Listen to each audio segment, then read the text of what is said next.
আপনার ডিস্ট্রিক্ট আছে এবং মহানগর কমিটি গঠন করার জন্য কল্লোল হাজরা সহসভাপতি মহোদয় অনেক দূর আগিয়েছে এবং এটা অনলাইনে অনেক আলোচনা হয়েছে, সভাপতির সাথে হয়েছে। কিন্তু আপনার তো সেন্ট্রাল কমিটি সেখানে যেতে হবে। তারপরে যেমন পুরুলিয়াতে আমরা কথা বলেছি, আমরা বরিশালে কথা বলেছি, আমরা ফরিদপুরে কথা বলেছি, চাঁদপুরে বলেছি, লক্ষ্মীপুরে বলেছি। আমি আমার তরফ থেকে যতটুকু বিভিন্ন জনের সাথে সংগঠিত করার জন্য, সংগঠন এগিয়ে নেওয়ার জন্য যতটুকু করা দরকার ততটুকু আমি চেষ্টা করেছি এবং প্রত্যেকের উৎসাহিত করার চেষ্টা করেছি। গরমে নরমে সবভাবে বলেছি।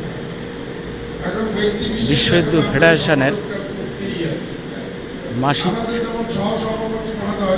মিটিংয়ে গুরুত্বপূর্ণ বক্তব্য রাখছেন আমাদের সহসভাপতি অ্যাডভোকেট রাজীব চক্রবর্তী। তিনি সাংগঠনিক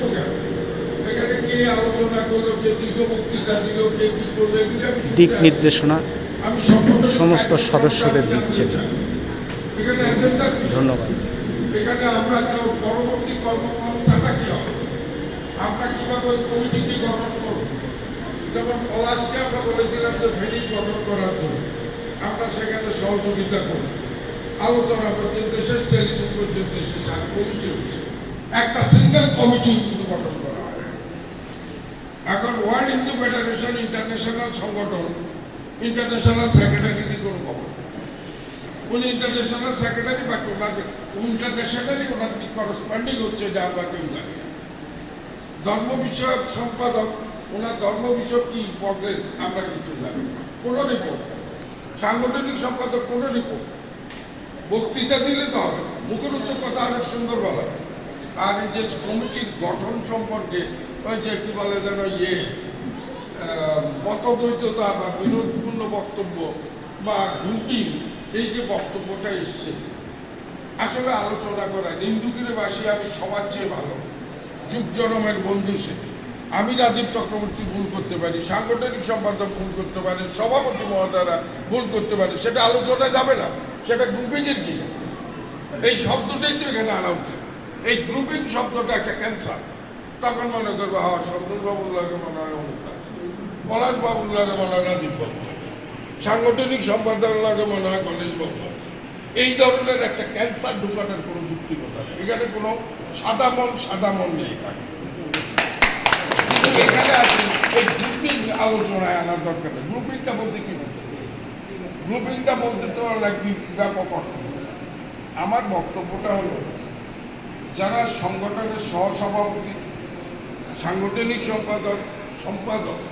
সম্পাদক বারবার মাপ চাইছে। কি জন্য মাপ চাইছে? উনি ঠিক মতো আসতে পারে। উনি তো 2-1.5 ঘন্টা, উনি 3 ঘন্টা পরে।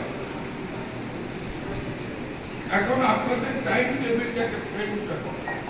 আপনি দেখেন এখানে আসার পর সিঙ্গারা খাওয়া, এই টাকাটা করতে দেবে, এই টাকাটা করতে দেবে আপনার যদি টাকাই না, আপনি চাঁদাও দিবেন না, টাকাও দিবেন না, আপনি সংগঠনের জন্য কাজও করবেন, মনে মনে লম্বা লম্বা বক্তৃতা দিলেন আর এখানে সবাইকে খুশি করে ফেললেন, এরকম আসলে তো অল্প। আপনি যখন দুর্গা পূজা দেন, আপনি জানেন গ্রহ পূজা দেন, আমি কিন্তু একটু সময় নেব। গ্রহ পূজা দেয় দোষ পাইছে, আমার বাপ মনে গেছে, মা মনে গেছে, বলে যে এটা কৃপা, বলে তাহলে কি ঠাকুরের ব্রাহ্মণে এখন এক অর্থ দিল, শ্রাদ্ধে যা খরচ তার চেয়ে বেশি খরচ, তাহলে ভগবানকে তুষ্ট করতে হলেও টাকা লাগবে। এখানে আপনার ভোলা বাবার এখানেও তুষ্ট করতে হলে ওনার এখানে ভোগ দিতে হবে। আপনার যে কোনো জায়গায় যেমন দুর্গা পূজা করেন সেখানেও লক্ষ লক্ষ টাকা লাগে। আমরা এখানে কীর্তন করি, এখানেও আমাদের 10 লক্ষ টাকা বাঁচে। আমাদের ট্রাস্ট মিটিংয়ে 10 লক্ষ টাকা বাঁচে, তো বুঝিয়ে 30 মিনিটের মধ্যে সিদ্ধান্ত হয়। আর আমাদের এখানে ম্যারাথন রয়েছে, আমরা মিটিং করি, কোনো সিদ্ধান্ত কার্যকর হয়, কোনো সিদ্ধান্ত আসে। কার ব্যর্থতা বলুন?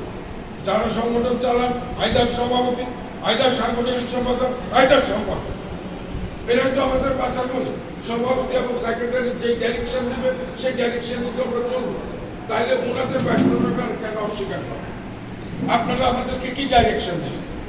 এই এতদিন আমরা নেপাল থেকে আসার পর পর্যন্ত আপনাদের ডাইরেকশনটা কি, আপনাদের অ্যাক্টিভিটিটা কি, আপনাদের প্রগ্রেসটা কি, সেই রিপোর্টটা কমিটির কাছে পেয়েছি। সেই ব্যর্থতা থাকতে পারে রাজীব চক্রবর্তী, সে ব্যর্থতা থাকতে পারে ইন্দ্রজিৎ বাবু, সে ব্যর্থতা